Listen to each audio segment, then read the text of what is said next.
এই দেশের প্রত্যেক মানুষের ধর্মের, যে ধর্মেরই হোক না কেন, যে জাতির হোক না কেন, যে লিঙ্গীয় পরিচয় হোক না কেন, প্রত্যেক মানুষের মানবিক মর্যাদা থাকবে। ভারতের কোন রাজ্য কি বলল সেটা বাংলাদেশের মানুষের দেখার বিষয় নয়। দেশের পরিস্থিতি 5ই আগস্টের পর থেকে এখন পর্যন্ত আমাদের যে আকাঙ্ক্ষা সে অনুযায়ী তৈরি হয়নি, কিন্তু তারপর আমরা এটা বলতে পারি যে 5ই আগস্ট এই দেশের ছাত্র শ্রমিক জনতা, এই দেশের সমস্ত ফ্যাসিবাদ বিরোধী রাজনৈতিক দল, শ্রমিক সংগঠন, সর্বোপরি এই দেশের মানুষ, তারা একটা ফ্যাসিস্ট সরকারকে কেবল গদি থেকে নামায়নি, দেশ ছেড়ে পালিয়ে যেতে বাধ্য করেছে। এবং তার ফলে আমরা এই দেশকে নতুন ভাবে গড়ে তোলার একটা সুযোগ পেয়েছি। আজকে বাংলাদেশের সকল মানুষকে সব দিক থেকে সংগঠিত হতে হবে যাতে বাংলাদেশকে আমরা নতুন করে গড়ে তুলতে পারি।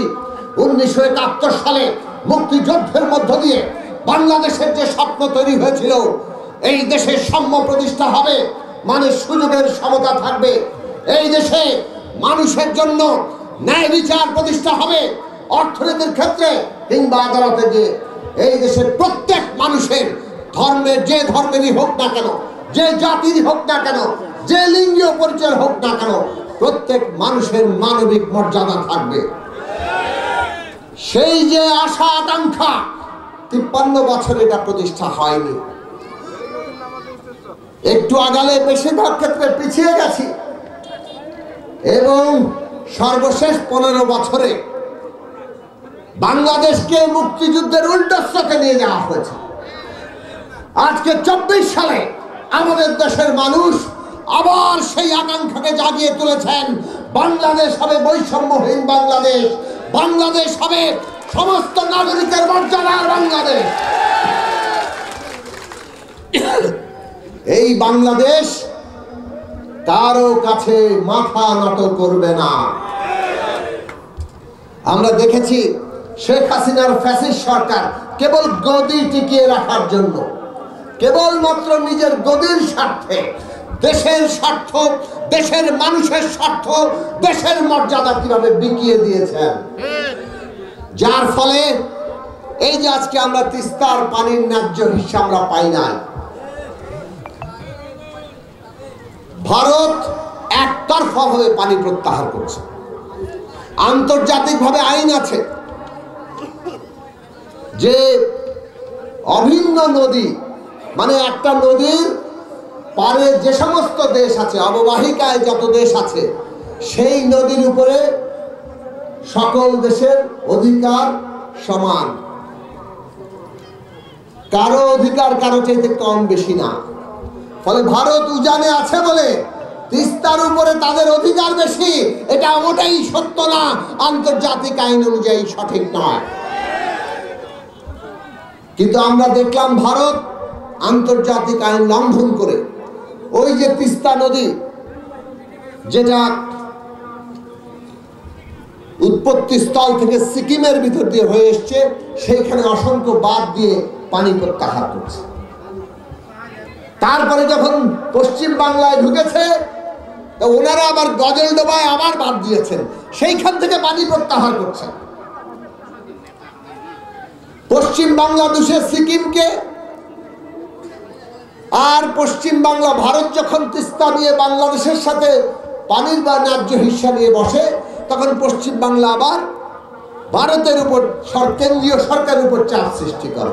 ভারত বাংলাদেশের সাথে এসে বলে আমাদের তো বিভিন্ন রাজ্য আছে, এই রাজ্য তো মানে না, আমরা কি করব? আসলে পানি না দেওয়ার নানান রকম ছল ছাতুরি।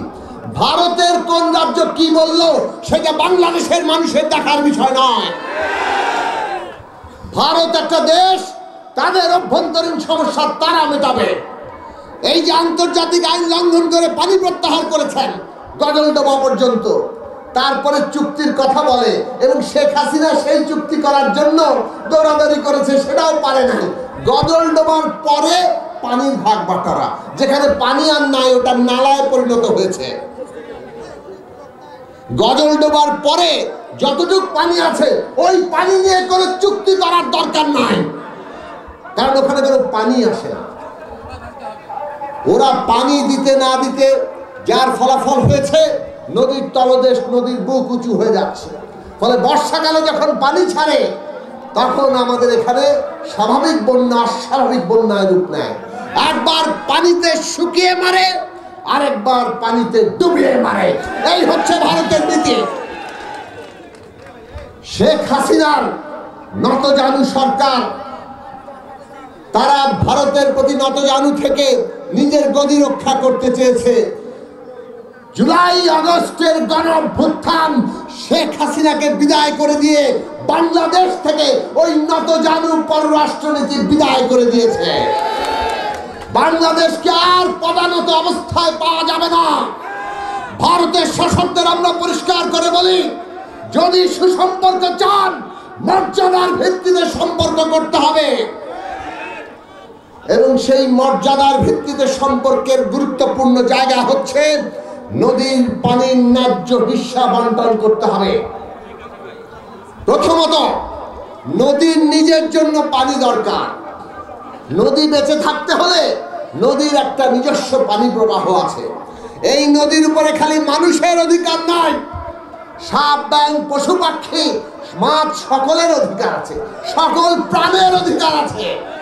মৌলানা ভাসানী 1976 সালে যখন ওই ভারত গঙ্গায় বাদ দিয়েছিল, ফরাক্কায় বাদ দিয়েছিল, সেই ফরাক্কা বাদের বিরুদ্ধে পানির ন্যায্য হিস্সার দাবিতে লং মার্চ করেছিলেন। চাঁপাইনবাবগঞ্জের কানসাটে সেই লং মার্চে মৌলানা ভাসানী বলেছেন, নদীর জন্য পানি রাখতে হবে, কারণ নদীর উপর কেবল মানুষের হক নয়, সকল প্রাণের হক আছে। কাজে নদীকে বাঁচাতে হলে নদীর জন্য প্রয়োজনীয় পানি দরকার। 1/3 পানি নদীর জন্য রাখতে হবে, আর বাকি পানি কৃষিকাজে ব্যয় হওয়ার জন্য যথাযথভাবে বন্টন করতে হবে। সেই বন্টন করার জন্য বাংলাদেশের বর্তমান অন্তর্বর্তী সরকারকে আমরা বলি, অবিলম্বে আমাদের 54টি অভিন্ন নদীর ন্যায্য হিস্সার জন্য ভারতের সাথে আলোচনার উদ্যোগ নেন। ভারত যদি আমাদেরকে পানির ন্যায্য হিস্সা না দেয়, প্রত্যেকটি প্রশ্নকে আন্তর্জাতিক ফোরামে আমাদেরকে তুলতে হবে। আন্তর্জাতিক ফোরামে তুলে আন্তর্জাতিক আইন অনুযায়ী আমরা আমাদের পানির ন্যায্য হিস্সা আদায় করব। সেই জন্য আমাদের জনগণের ঐক্য দরকার। আজকে এই তিস্তা বাঁচাও যে লড়াই, আপনাদের ঐক্যবদ্ধ সংগ্রাম সারা দুনিয়ার কাছে আমাদের দাবি তুলে ধরবে যে আমাদেরকে তারা আমাদের পানির ন্যায্য হিস্সা থেকে বঞ্চিত করছে। আমাদের দেশের প্রাণ প্রকৃতি, আমাদের দেশের মানুষকে তারা হত্যা করছে। আর বলি, জনগণ যদি ঐক্যবদ্ধ থাকে তাহলে পরবর্তীকালে নির্বাচনের মধ্য দিয়ে যে সরকারি আসুক না কেন, আমরা মনে করি বাংলাদেশের জনগণের যে স্বার্থ, দেশের যে স্বার্থ, সেই স্বার্থ রক্ষা করতে তারা বাধ্য হবে। আপনারা যদি ঐক্যবদ্ধ থাকেন, জনগণ যদি ঐক্যবদ্ধ থাকে, কোন ফ্যাসিস্ট ক্ষমতায় থাকতে পারে না। জনগণ যদি ঐক্যবদ্ধ থাকে, আগামী দিনে যেমন দেশের ভেতরে গণতন্ত্র আসবে, তেমনি আন্তর্জাতিক ভাবেও আমরা আমাদের ন্যায্য হিস্সা আদায় করতে পারবো। কাজেই এই যে লড়াই, তিস্তা রক্ষার লড়াই, এটাই দেশের মাটি মানুষের লড়াই, প্রকৃতির লড়াই, মানুষের স্বার্থের লড়াই, মর্যাদার লড়াই, অধিকারের লড়াই। এই লড়াইকে আমাদের সফল করতে হবে।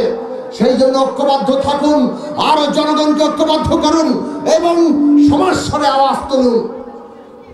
আমরা আমাদের পানির ন্যায্য হিস্সা চাই। পানির ন্যায্য হিস্সা প্রতিষ্ঠা করতে পারলে এই পানি আমরা কিভাবে ব্যবহার করব, তিস্তা নিয়ে কি মহাপরিকল্পনা আমরা করব, সেটা বাংলাদেশের অখণ্ড একক অধিকার। বাংলাদেশ ঠিক করবে তার দেশের স্বার্থ, তার দেশের পানি তারা কিভাবে ব্যবহার করবে, প্রকৃতির জন্য কতটা রাখবো, আমাদের কৃষিকাজের জন্য কতটা ব্যবহার করব, নদীতে কোন ধরনের মহাপরিকল্পনা নিলে প্রাণ প্রকৃতি রক্ষা পায়। আমরা পরিষ্কার করে বলি, বাংলাদেশের মাটি মানুষ, বাংলাদেশের প্রকৃতি অন্য কোন দেশের লুটপাটে তাদের ক্ষেত্রে পরিণত হতে আমরা দিতে পারি না। কাজেই বাংলাদেশের স্বার্থ রক্ষা করে ভবিষ্যৎ নীতি বাংলাদেশ গ্রহণ করবে। এখনকার লড়াই হচ্ছে ভারতের কাছ থেকে আমাদের নদীর পানির ন্যায্য হিস্সা আদায় করা, আর সেটাই হচ্ছে আমাদের দেশের মাথা উঁচু করা পররাষ্ট্রনীতির অন্যতম প্রথম পদক্ষেপ। এবং সেই পদক্ষেপ নিয়ে অন্তর্বর্তী সরকারকে এগোনোর জন্য আমরা আহ্বান জানাই। আমরা জনগণের ঐক্যবদ্ধ সংগ্রাম এমনভাবে সংগঠিত করতে বলি যাতে আগামী দিনেও নির্বাচনের পরেও আমরা আমাদের অধিকার সমন্বিত রাখার জন্য জনতার ঐক্যকে কাজে লাগাতে পারি। আপনাদের ঐক্যবদ্ধ থাকলে বিজয় নিশ্চিত। সেই ঐক্যের আহ্বান জানিয়ে আমি আমার বক্তব্য শেষ করছি। সবাইকে ধন্যবাদ। আসসালামু আলাইকুম।